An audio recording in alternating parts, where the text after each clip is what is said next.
February 23rd, 1945. Iwo Jima. 0930 hours. Corporal Hershel Woody Williams drags a 70-pound flamethrower across volcanic ash. The straps cut into his shoulders. He weighs 150 pounds, soaking wet.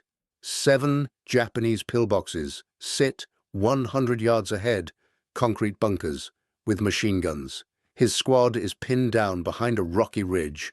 16 Marines dead in the last hour. The attack is stalled. Lieutenant calls him over. "Williams, you're up. Clear those pillboxes." Woody nods, checks his fuel gauge. Full tank, 72 seconds of burning time. He looks at the pillboxes. 7 of them. This is going to take a while. West Virginia, June 1943, 2 years earlier. Woody walks into the Marine Corps recruiting office in Huntington. He's 19 years old, 5 foot 6 inches tall, weighs 145 pounds. The recruiter looks him up and down. "Step to the height bar." Woody stands straight. The bar reads 5'6". "Minimum height is 5'8", the recruiter says. "Sorry, kid." Woody leaves, drives 40 miles to the next town. Different recruiting office. Same result. Too short. He tries a third office, this time in Charleston. The recruiter is busy with paperwork. "Get on the scale. Step to the height bar." Woody stands, rises onto his toes just slightly. The recruiter isn't looking. 5'8". "Good enough. Sign here." Woody signs. Hershel W. Williams, United States Marine Corps. Boot camp at Paris Island is brutal. Woody keeps up. He's farm strong. Hauled hay bales since he was 10. Drill instructors yell about size. "Williams, you're built like a fence post." Woody doesn't care. He can do the runs, the obstacle courses, the rifle drills. In September 1943, he volunteers for flamethrower training. Most Marines avoid it. Flamethrowers make you a target. Japanese snipers aim for the fuel tanks. If the tank ruptures, you burn alive. Woody volunteers anyway. Flamethrower school is 6 weeks. Camp Pendleton, California. 20 recruits start, 12 finish. The instructor is a gunnery sergeant who lost 3 fingers at Guadalcanal. He holds up the M2 flamethrower. This weapon weighs 68 pounds, fully loaded. Fuel tank holds 5 gallons. Range is 40 feet. Burn time is 72 seconds. He lets that sink in. After 72 seconds, you're carrying an empty metal tank. You're slow, you're exposed, and every Japanese soldier within 200 yards wants you dead. Woody listens, takes notes. The gunny continues. "The fuel is napalm, thickened gasoline, sticks to everything, burns at 1,800 degrees. You get it on you, you don't put it out." Training is repetitive. Aim low. Short bursts. Conserve fuel. Never stay in one spot. Woody graduates second in his class. The instructors note his size. "Good for getting into tight spaces." That's a compliment in flamethrower work. November 1944. Woody ships out to the Pacific. USS Highlands Transport. 3 weeks at sea. He's assigned to 3rd Marine Division, 21st Marines C Company, flamethrower specialist. His squad leader is Sergeant Ed Robeson. Big guy, 6'2", 200 pounds. Looks at Woody and shakes his head. "They sent me a midget with a flamethrower." Woody doesn't respond, just checks his equipment, cleans his rifle, stays quiet. Robeson warms up eventually. "You ever use that thing in combat?" "No, Sergeant. It's loud, it's terrifying, and it works. Just don't hesitate. Hesitation gets you killed." Woody nods. He won't hesitate. February 19th, 1945. D-Day on Iwo Jima. The island is 8 square miles of volcanic rock and ash. Mount Suribachi looms on the southern tip. Japanese have fortified every inch. 21,000 Japanese soldiers, underground tunnels, hidden bunkers, artillery caves. 70,000 Marines are coming ashore. Woody's Higgins boat hits the beach at 0920. The ramp drops. Black sand stretches ahead. It's not really sand. It's volcanic ash, fine as powder. Boots sink 6 inches with every step. Japanese mortars start falling. Explosions throw ash into the air. Marines run toward the terraces. Some don't make it. Woody reaches cover behind a wrecked Amtrak. His flamethrower bangs against his back. He's already exhausted. The beach is chaos, wounded Marines everywhere, medics running, officers shouting orders over the explosions. Robeson grabs Woody's shoulder. "Stay close, we're moving inland." They push forward, 100 yards, 200 yards. Machine gun fire from the ridge ahead. C Company digs in.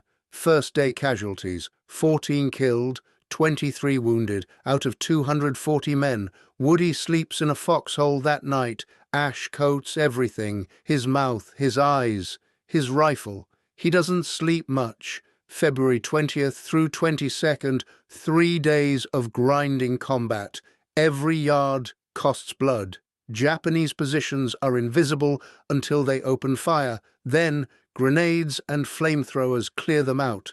Woody uses his flamethrower twice, once on a spider hole, once on a cave entrance. Both times it works. Enemies die. His squad moves forward. By February 22nd, C Company is at half strength, 21 effectives out of 240. Robeson is dead. Took a sniper round through the neck on day 2. The new squad leader is Corporal Miller. He's 23, looks 40. Miller briefs the squad. "Tomorrow we take the ridge. Intelligence says 7 reinforced pillboxes, interlocking fields of fire. We can't go around, we go through." Nobody asks questions. There's nothing to ask. Woody cleans his flamethrower, checks the igniter, refills the tank. 72 seconds of fuel, 7 pillboxes. He does the math. Not enough fuel. He'll need to restock multiple times, under fire. He doesn't mention this to anyone. February 23rd, 0800 hours. C Company advances toward the ridge. Japanese machine guns open fire immediately. Marines hit the ground. The pillboxes are 100 yards ahead. Concrete structures half buried in ash. Gun ports facing every direction. The first Marine to stand up gets cut down instantly. Then another. Then another. The attack stalls. Lieutenant Hershel crawls over to Woody. "Williams, we need those pillboxes cleared. Can you do it?" Woody looks at the ridge. 7 pillboxes. Interlocking fire. Open ground. "Yes, sir. You'll need rifle cover. I'll assign 4 men. They keep the Japs' heads down while you move." Woody nods. Hershel grabs his shoulder. "Don't stop moving. You stop, you die." "Understood, sir." Woody straps on the flamethrower. 68 pounds. Feels like 200. He checks his sidearm. Colt 1911. 7 rounds. Just in case. 4 Marines crawl up beside him. Nobody speaks. They know the job. Woody takes a breath. The air smells like sulfur and death.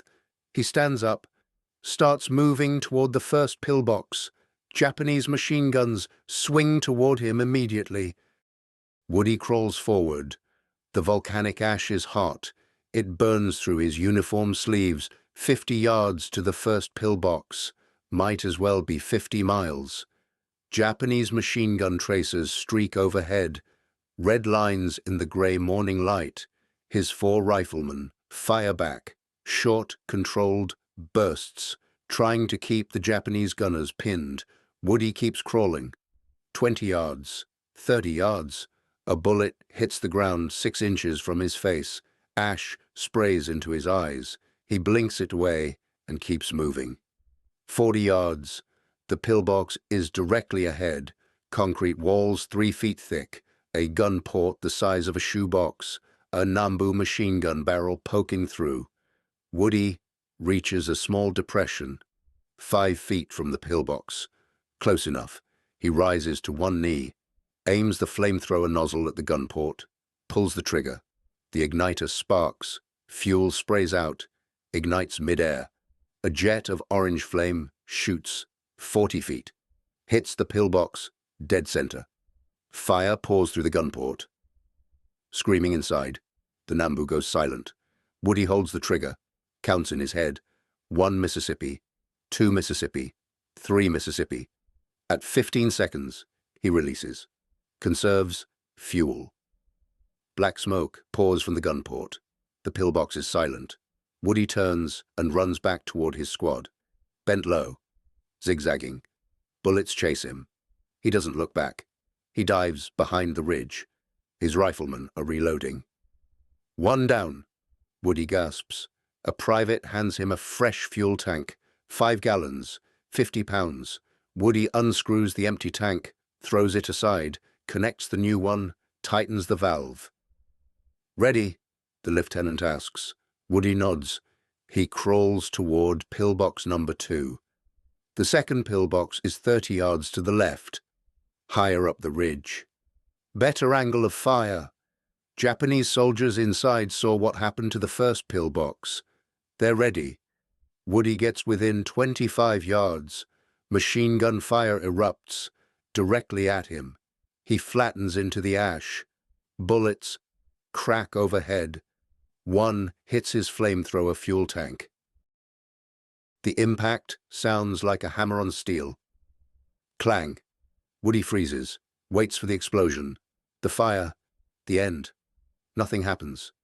He reaches back, feels the tank. There's a dent, deep groove where the bullet hit, but no puncture. The tank held. Woody starts breathing again. He crawls forward. 15 yards, 10 yards. The machine gun swivels, searching for him. Woody pops up, aims, fires. Flame engulfs the gun port.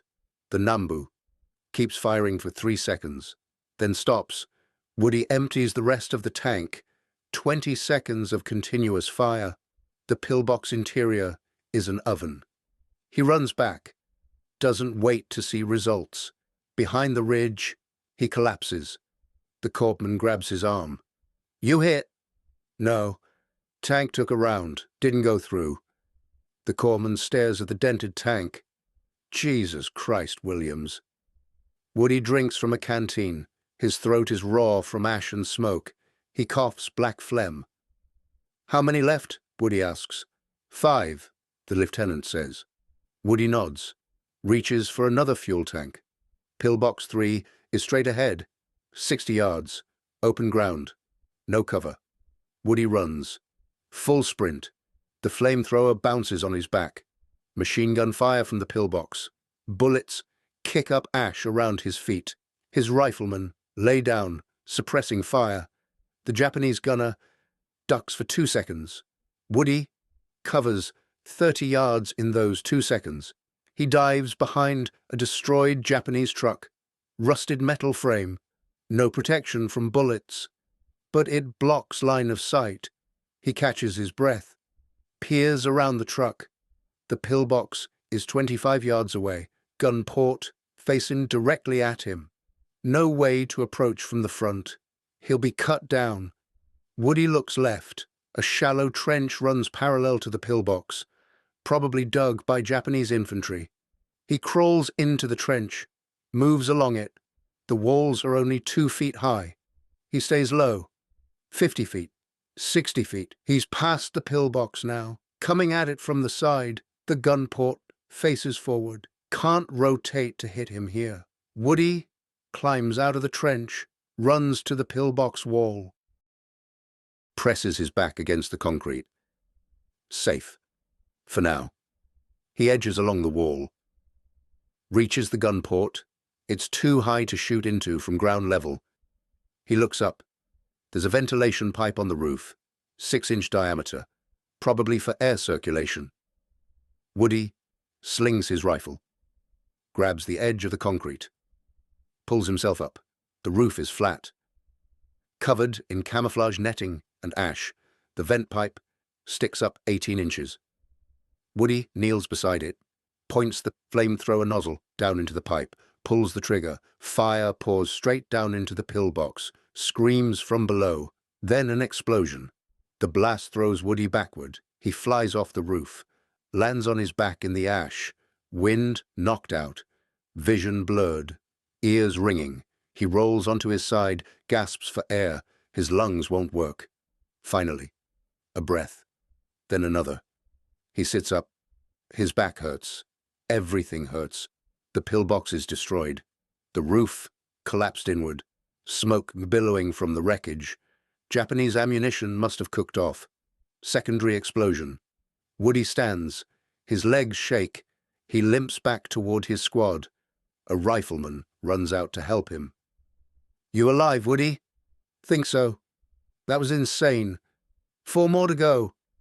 The 4th and 5th pillboxes take 20 minutes. Same routine. Crawl, burn, run back, refuel. Woody's fuel burns out in the 5th pillbox. Only 40 seconds left in the tank. He uses it all.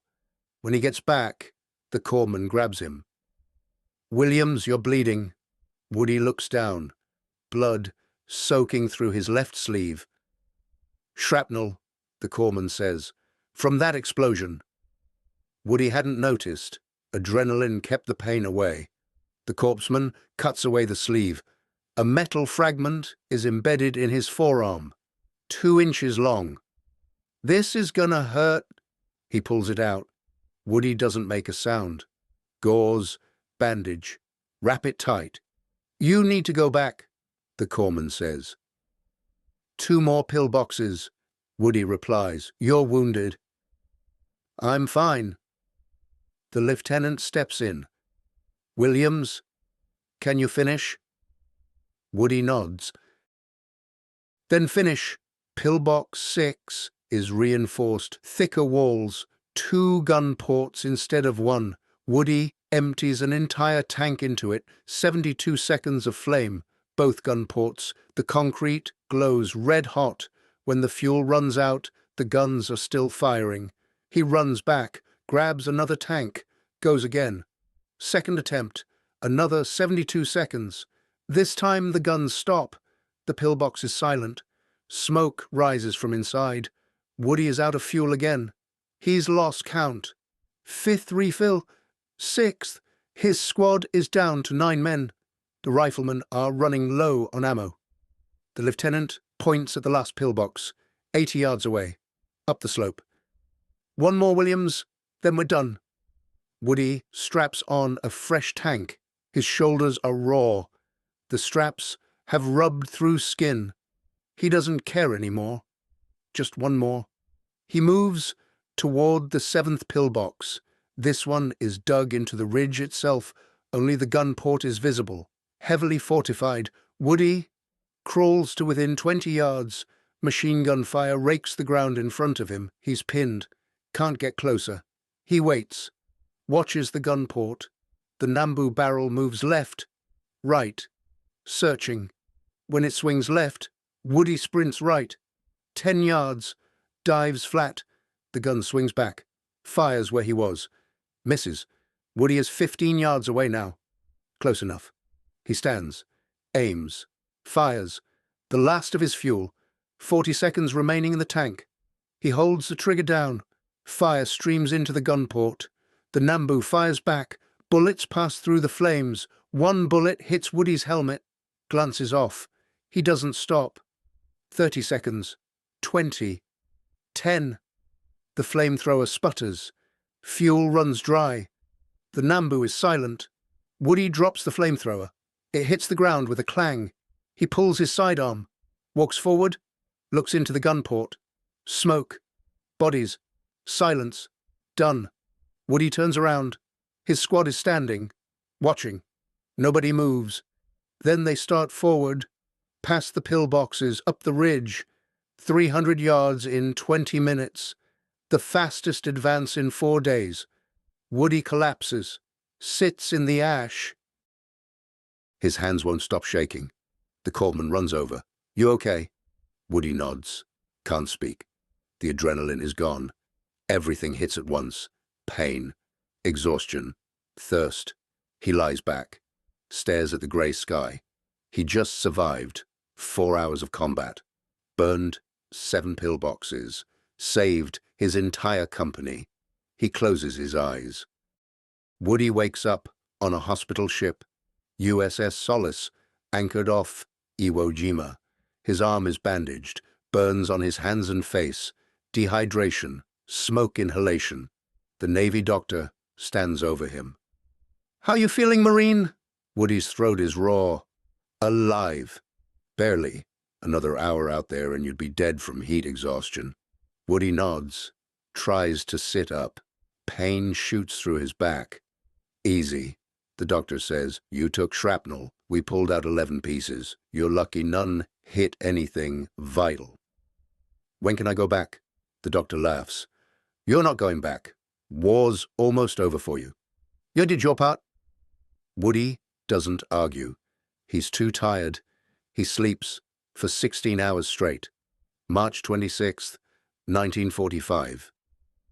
Iwo Jima is declared secure. 36 days of fighting.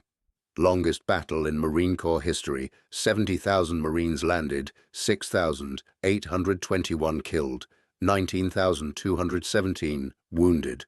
Almost 1 in 3 Marines became a casualty. Japanese defenders, 21,000, 18,000 killed, 1,000 captured. The island cost more American lives than any Pacific battle except Okinawa. But it gave the U.S. a forward airbase. B-29's bombers could now reach Japan with fighter escorts. Over 2,400 B-29s made emergency landings on Iwo Jima during the war. Each bomber carried 11 crew. 26,000 airmen saved because the island was taken. Woody learns these numbers later, much later. On March 26th, he only knows his squad. 9 survivors out of 21. 12 men didn't make it home. August 15th, 1945. Japan surrenders. The war is over. Woody is at Camp Pendleton, training new recruits, teaching flamethrower tactics. When the announcement comes, the entire base erupts, cheering, shouting, grown men crying. Woody walks to the barracks, sits on his bunk, stares at the wall.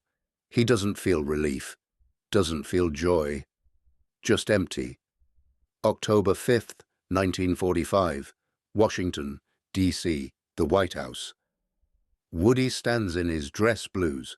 The uniform is new, freshly pressed, medals on his chest. President Harry Truman walks into the room. Smaller than Woody expected, Truman shakes his hand. "Corporal Williams, your country owes you a debt it can never repay." Woody doesn't know what to say. "Just doing my job, sir." Truman smiles. 14 men tried to take that ridge before you, all killed. You took it alone. That's not a job. That's a miracle." And a Navy officer reads the citation aloud. "For conspicuous gallantry and intrepidity at the risk of his life above and beyond the call of duty.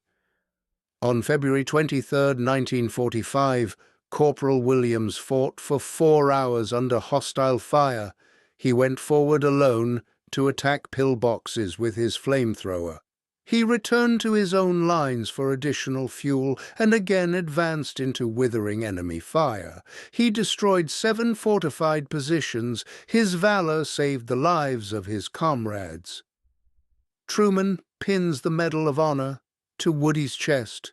Blue ribbon, gold star. Photographers snap pictures, flashbulbs pop. Woody doesn't smile. He's thinking about Robeson, about Miller, about the 12 men who didn't come home. They deserved medals, too. November 1945. Woody returns to West Virginia. quiet Fork Ranger district, population 400. His family throws a small party. Neighbors come by, shake his hand, call him a hero. Woody hates the attention. He takes a job with the Veterans Administration, counseling other vets. He doesn't talk about Iwo Jima. When people ask, he changes the subject. His wife Ruby tries to get him to open up. He can't. The words won't come. At night, he dreams of burning pillboxes, of screaming, of the smell of napalm and flesh. He wakes up sweating. Ruby holds him, doesn't ask questions. 20 years pass like this. A local high school invites Woody to speak. Veterans Day assembly. He declines. The principal calls again. The students need to hear your story. Woody finally agrees. He stands on stage in front of 300 teenagers. His Medal of Honor is in a display case. He didn't want to bring it. He talks for 10 minutes about Iwo Jima, about his squad, about the pillboxes. Halfway through, his voice breaks. He stops talking, stares at the floor. The auditorium is silent. Then he says, "I'm not a hero. Heroes are the men who didn't come back. I'm just the guy who survived." He walks off stage, sits in his truck, cries for 20 minutes. But something changes that day. The weight lifts slightly. He starts accepting more speaking invitations. Over the next 50 years, Woody speaks at hundreds of events, schools, VFW halls, Marine Corps bases, memorial services, always the same message: remember the ones who didn't make it. He attends every Medal of Honor convention, becomes friends with other recipients. They understand what civilians don't. Surviving doesn't mean winning. It just means you got lucky. In 1999, Woody helps dedicate the National Medal of Honor Memorial in Indianapolis. 60 recipients attend. By 2010, most of them are gone. Woody keeps going. Into his 80s, his 90s, he becomes the last living Medal of Honor recipient from World War II. The last one. June 2019. Woody turns 95. The Pentagon throws a birthday party. Defense Secretary, Marine Commandant, hundreds of Marines. They name a Navy destroyer after him. USS Hershel Woody Williams. Commissioning ceremony in 2020. Woody attends, watches the ship slide into the water, his name painted on the hull. "I don't deserve this," he tells the Admiral. "Yes, you do," the Admiral replies. Woody isn't so sure. June 29th, 2022. Woody dies at home, 98 years old, surrounded by family. His funeral lasts 3 days. The procession drives through West Virginia, Huntington to Charleston, 80 miles. Thousands of people line the roads. Veterans salute, families hold flags, children wave. Marines carry his casket. Full honors, 21-gun salute, taps played on a lone bugle. He's buried next to Ruby. She passed in 2007, married 63 years. The headstone reads, Hershel W. Williams, Medal of Honor, February 23, 1945, a humble servant who gave everything. Iwo Jima today is quiet, so the pillboxes are still there. Concrete ruins overgrown with vegetation. Mount Suribachi stands silent, a memorial at the summit. Every year, a few veterans return, fewer each year. Soon, there will be none. But the island remembers. 7 pillboxes burned in 4 hours, 1 Marine with a flamethrower, 150 pounds, soaking wet. They told him he was too small to fight. He proved them wrong. Woody Williams didn't ask to be a hero. He just did what needed doing. When his squad was pinned, he moved forward. When the pillboxes wouldn't fall, he climbed on top. When the bullets came, he didn't stop. Not because he was brave, because his brothers needed him. That's what heroes do. They show up when it matters. They carry the weight. They don't quit. 70 pounds of flamethrower, 72 seconds of fuel, 7 fortified pillboxes. The math didn't work. He did it anyway. That's the story of Hershel Williams, the farm boy who became immortal. Not because he survived, but because he remembered the ones who didn't.